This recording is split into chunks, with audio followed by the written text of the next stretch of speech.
I struggled for years, saving every dollar to finally own my home. Then, my parents stabbed me in the back, accused me of theft, and sued to give my house to my sister. I thought the hardest thing I'd ever done was save for 5 years, sacrificing everything to buy my first home. Turns out the real challenge was defending it from the very people who were supposed to love me unconditionally, my own family. They tried to take my house, my sanctuary, and re-gift it to my sister, all based on a lie. From a very young age, I, Rafaela Burns, learned that love in my family was conditional. My dad, Robert, never had to raise his voice. His words were like a judge's gavel, calm, measured, final. When he spoke, the conversation was over. My mom, Charlotte, played a quieter role, never contradicting him.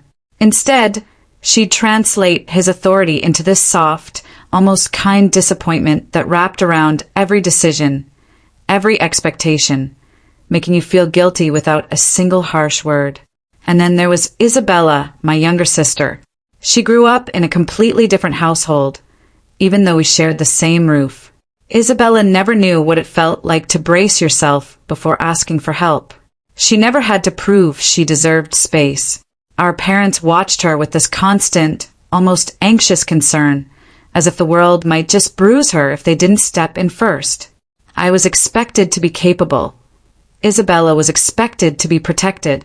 Even as a kid, I understood that fairness wasn't a rule in our home. It was a flexible concept, one that bent easily in Isabella's favor. So I learned to rely on myself. By my early 20s, I'd accepted that no one was coming to rescue me. If I wanted freedom, I would have to earn it. I poured myself into work, staying late, fingers stiff, eyes burning as spreadsheets blurred together. I told myself discipline was temporary. Sacrifice was a bridge, not a life sentence. 4-5 grueling years, I saved relentlessly. No spontaneous shopping, no weekend getaways. Lunches packed at home, coffee brewed in my own kitchen. Every bonus, every raise, transferred straight into savings without celebration. Each promotion felt less like success and more like pure survival. With every deposit, I moved one step closer to something I barely let myself want, a place no one else could touch. When I finally told my family I had enough for a down payment, my mother reacted as if I'd announced something monumental. She clapped her hands, eyes lighting up. "Oh, sweetheart, we're so proud of you," she said, already rearranging the dining table, stringing lights like the announcement deserved a ceremony. My father just nodded once. Smart investment if you do it right. For a brief moment, just a flicker, I felt seen. I felt proud. Then Isabella leaned back in her chair, stirring her iced tea slowly. "Must be nice," she drawled, her tone casual but sharp underneath. "Having that kind of salary. Some of us are still paying off grad school." I just smiled the way I always did. "You're doing well at your firm. You'll get there." She didn't respond. She didn't have to. Whenever attention drifted away from her, the air in the room tightened. I'd felt that pressure my entire life, the silent resentment she carried whenever my accomplishments were acknowledged. Still, I kept moving forward. On weekends, I drove through quiet neighborhoods, imagining a life where my choices didn't require anyone's approval. When I found the house, a modest 3-bedroom at the edge of the city, it wasn't perfect. The floors creaked. The paint needed work. But it was peaceful, private, mine. Signing the paperwork felt unreal, like stepping into a version of myself I wasn't sure I was allowed to become. As I held the keys in my hand, I felt something unfamiliar settle into my chest. Ownership. Control. I didn't know then that this house, the one I earned, would expose everything I'd been avoiding about my family. 2 days after moving in, my phone wouldn't stop ringing. I was sitting on the living room floor, surrounded by half-unpacked boxes, sweat clinging to my skin. A screwdriver lay forgotten beside me. I almost ignored the call until my best friend Sophie's name flashed on the screen, followed by a message. "You need to see this right now." My stomach tightened. She sent a screenshot. It was from Isabella's social media. Dramatic, emotional, carefully crafted to invite sympathy. When your sister uses the money grandma meant for your first home and buys one for herself instead. Over 200 likes. Comments flooded in. People I didn't recognize were calling me greedy, selfish, heartless. My throat closed as I reread it, hoping I'd misunderstood. There was no inheritance, no fund, no promise, and yet she had told the world otherwise. When I finally got through to my parents, my father answered first. "Hello," he said, his voice flat, distant. "Dad," I said, forcing my voice steady. "We need to talk about the house." "What situation?" My mother's voice called from somewhere in the background. Robert exhaled, sharp and impatient. "Your mother and I have spoken with an attorney," he said. "The funds designated for Isabella's future home were meant to go to her." My heart pounded so hard my wrist trembled. "What are you talking about?" I said, "There was never any designated money. I bought this house with my own savings. I can show every deposit." There was a pause. Then he said it. "That house belongs to your sister." I sank onto the nearest step, my legs giving out beneath me. "Dad, this isn't real," I pleaded. "There's no agreement, no fund." "You're making this complicated," he snapped. "Your sister needs it more than you do. She never told me she wanted this house." I cried. "It doesn't matter," he said. "We'll be filing in court tomorrow." My hand shook so badly I nearly dropped the phone. My mother finally spoke, her voice heavy with disappointment. "We're only doing what's right by your sister. You can buy another one." Another one. As if 5 years of sacrifice could be repeated without cost. The call ended without goodbye. That night, Sophie came over with takeout and concern etched into her face. My boyfriend Jack stood just behind her, arms folded, jaw tight. "They're trying to take your house," he said quietly. I didn't sleep. By morning, shock had hardened into something sharper, something steadier. I realized then that my parents weren't confused. They had chosen a side and it wasn't mine. Morning came without relief. I sat at the kitchen counter in Sophie's apartment, my hands wrapped around a mug of tea that had long gone cold. The city outside her window was already awake, but everything inside me felt suspended, like time had paused and forgotten to restart. Sophie leaned against the counter, arms folded. "You're not going back there alone," she said. Her tone wasn't angry. It was final. I didn't argue. I didn't have the energy. Jack stood near the doorway, scrolling through his phone, jaw tight. He hadn't slept either. Every few minutes, another notification buzzed. Messages, tags, comments. Isabella's post was spreading. Friends of friends, distant relatives, people who knew nothing about me, all suddenly certain they knew exactly who I was. A thief, a selfish sister, a woman who'd stolen from family. By noon, my phone rang again. This time, I recognized the number. "Rafaela," my father said when I answered, no greeting, no warmth. "Our attorney will be filing today." I closed my eyes. "You're really doing this?" I said, "You're suing me?" "We're protecting what belongs to Isabella," he replied. "If you cooperate, this doesn't have to get ugly." The word cooperate burned. "There was never any money," I said. "You know that." Silence. Then my mother's voice slipped in, soft but cutting. "We don't understand why you're being so difficult." The line went dead. That was the moment fear turned into resolve. Jack slid a folder across the counter toward me. "You're going to need a specialist," he said, "someone who handles property and inheritance disputes." Inside were business cards and notes. One name was circled in pen, Grace Langston. "She's the best I know," Jack added, "and she doesn't scare easily." Grace's office was all glass and clean lines, flooded with natural light that made everything feel sharper, more real. She listened without interrupting as I laid everything out. The savings, the post, my father's declaration, the lawsuit threat. When I finished, she leaned back in her chair, tapping her pen once against the desk. "Their claim is weak," she said calmly. But weak cases can still cause damage if they're not handled correctly. I swallowed. What do you need? Everything, she replied. Payment records, bank statements, proof the house was purchased entirely from earned income. I nodded. I have all of it. Good, she paused. Now, who knew the inheritance was divided evenly? My Aunt Victoria, I said, and my Uncle Thomas. Call them, Grace said. Today. Uncle Thomas answered on the second ring. Your grandmother would be furious, he said after I explained. I'll sign whatever you need. Aunt Victoria was quieter, heavier. I always worried this would happen, she said finally. Your father asked your grandparents to change the will to give Isabella more. They refused. The truth began to take shape, piece by piece.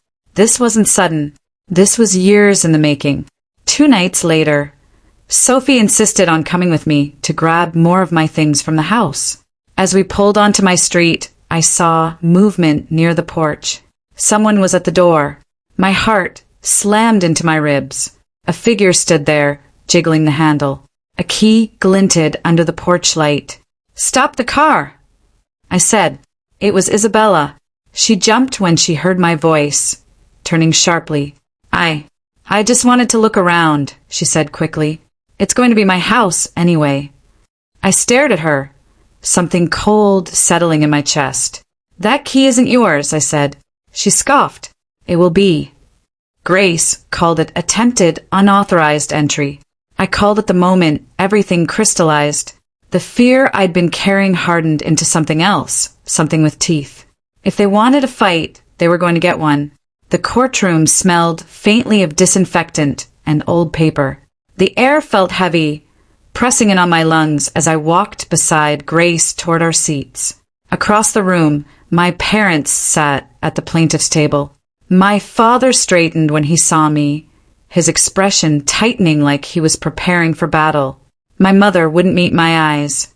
Isabella stared openly, her gaze sharp with accusation. The judge entered. Rebecca Lawson. Her presence silenced the room instantly. This court is concerned with facts, she said evenly, not feelings. Let's proceed. My parents' attorney opened with confidence. This case concerns a verbal family agreement regarding inheritance distribution, he said, an agreement Miss Burns violated. The phrase verbal agreement made my stomach twist. Grace rose smoothly when it was her turn. There is no documentation, she said. No witnesses, no mention in the legally executed will. Meanwhile, the defendant has provided 5 years of payment records. My father was called first. We always intended to help Isabella with her first home, he testified. Rafaela knew that. I clenched my jaw.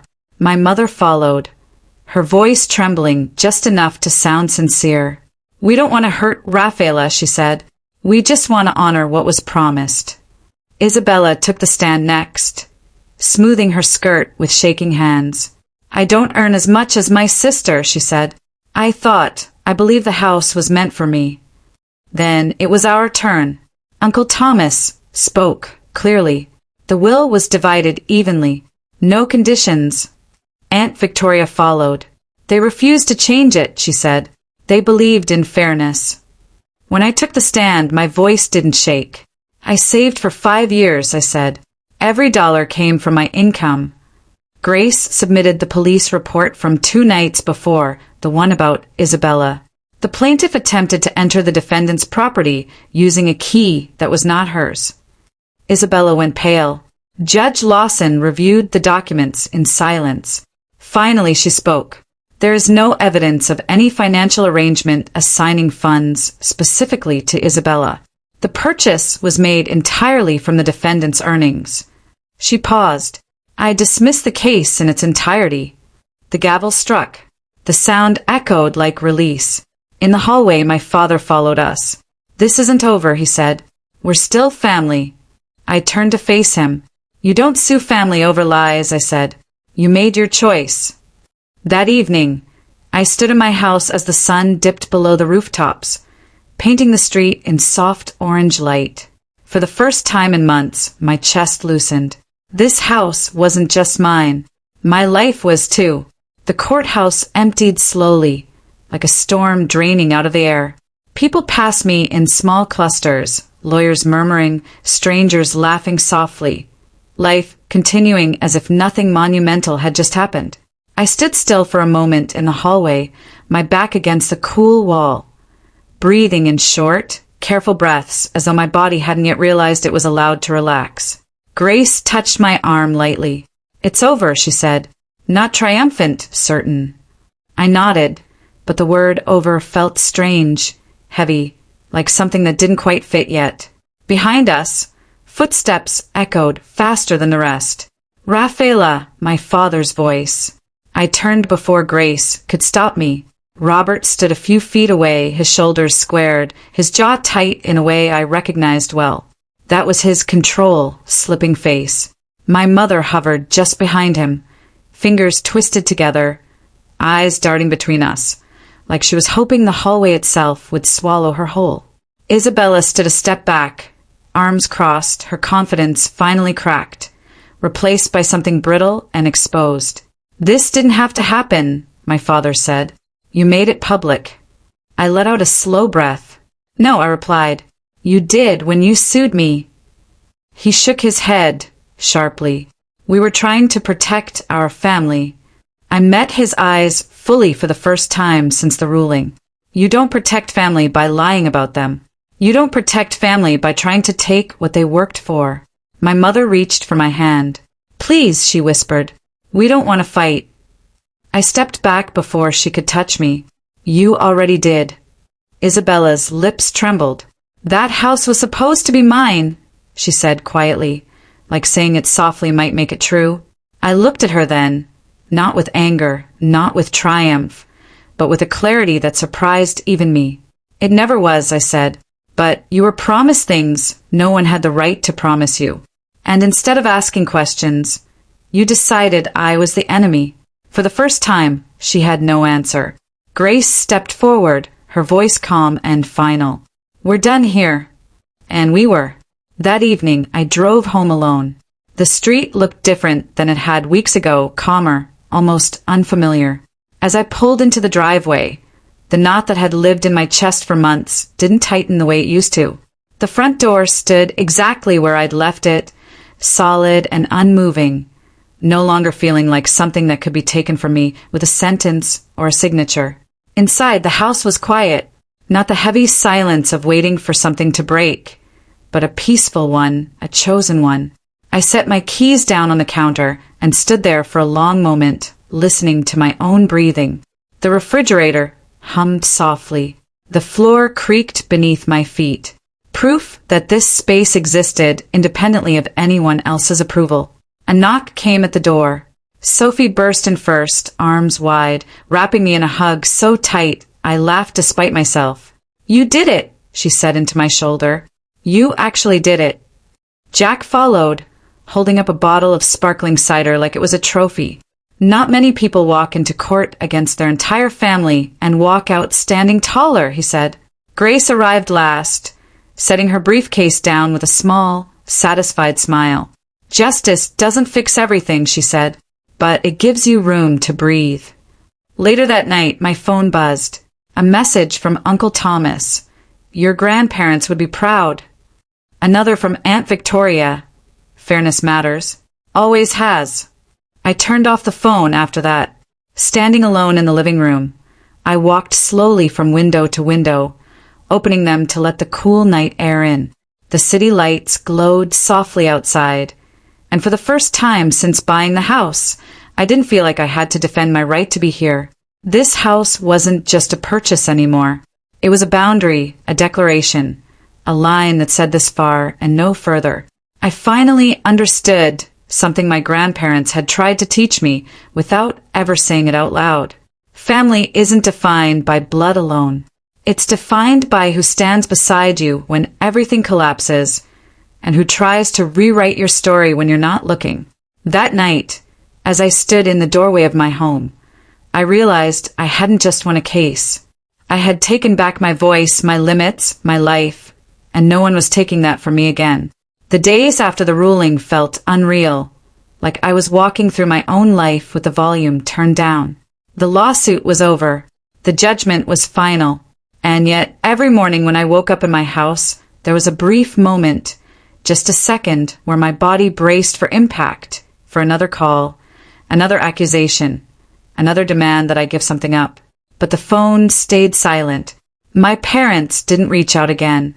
Not with apologies, not with explanations, not even with anger.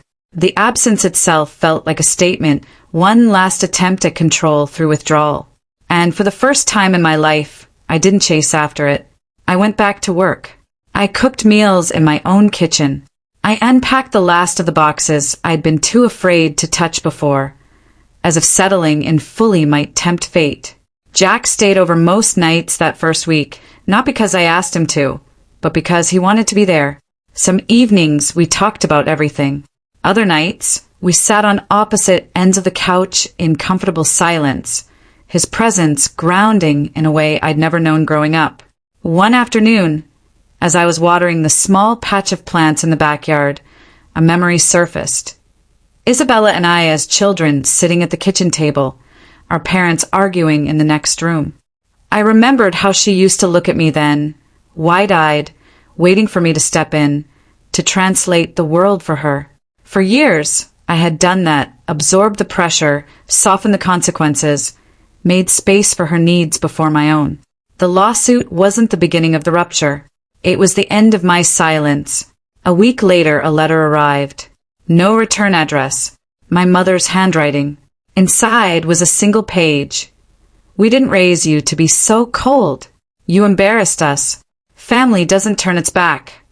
I folded the letter carefully and placed it in a drawer. Not as evidence, not as a weapon, but as a reminder. I hadn't turned my back on my family. I had finally turned toward myself. That evening, Sophie came over with takeout, flopping onto the couch like she owned the place. You know, she said between bites, most people don't realize how brave you have to be to stop explaining yourself. I smiled because she was right. The truth no longer needed my defense. Later, as the sun dipped low and painted the walls in soft gold, I stood at my front door and looked out onto the street. The neighborhood felt quieter than it had weeks ago.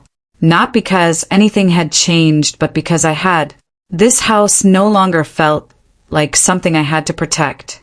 It felt like something that protected me. And in that stillness, I made a promise to myself. I would never again confuse guilt with love. I would never again earn affection by shrinking.